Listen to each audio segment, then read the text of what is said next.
So guys, this is the Samsung Galaxy S24 Ultra. And my initial impressions, I'll say it feels rock solid, more like a brick. As for the sides, it's not completely flat, it has a curve to it. Some people like it. I personally don't like it. I'd rather have it completely flat. But I'd say if it is completely flat like an iPhone, maybe the edges will be a bit sharper. This curve definitely helps improve that, but overall it isn't a major improvement. As for the display, it looks pretty flat. Like we've seen phones with curved AMOLED display where, the display just blends into the side, but this is completely flat and we can clearly see the bezels, and the bezels aren't that thin. At least these bezels stand out a bit. So I'll say the display definitely looks good. It's super bright, of course, but at least for me, it doesn't look that super awesome. Now, the best thing about this phone, in my personal opinion, is definitely its sound system. Like the sound experience that you get from the dual speakers on this phone is completely different from other phones that are priced under 50 or 60,000 rupees. I didn't test it with the Pixel, but Apple obviously has better speakers. But after that, S24 series and this S24 Ultra is definitely the best. The sound experience is something that you have to personally experience to really appreciate it.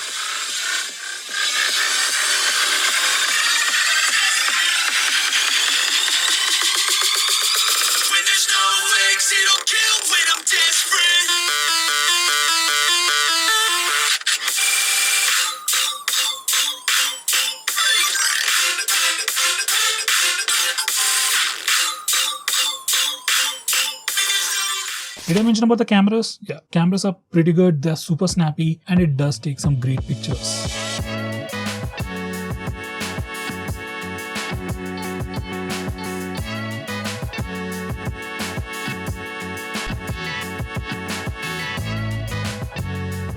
So for 50,000 or 60,000 rupees, we have phones like iQOO 12, OnePlus 12, and so on. And this one costs you more than 1 lakh rupees. Now, is it worth it? I'll say it is. Like if you want the best of Android, then this is definitely a pretty good choice and you won't be missing out on anything important. It does come with everything. I'll say it's worth it, and if you can afford it, definitely go for it. As for the Galaxy AI features, I've tried them, but in most cases, I'm just ignoring them and using it like a regular Android phone. At least the AI isn't doing anything drastic in my day-to-day usage. All the AI features related to photography and photo editing tools are definitely impressive and are much more useful than other features like Live Translate or that AI writing feature.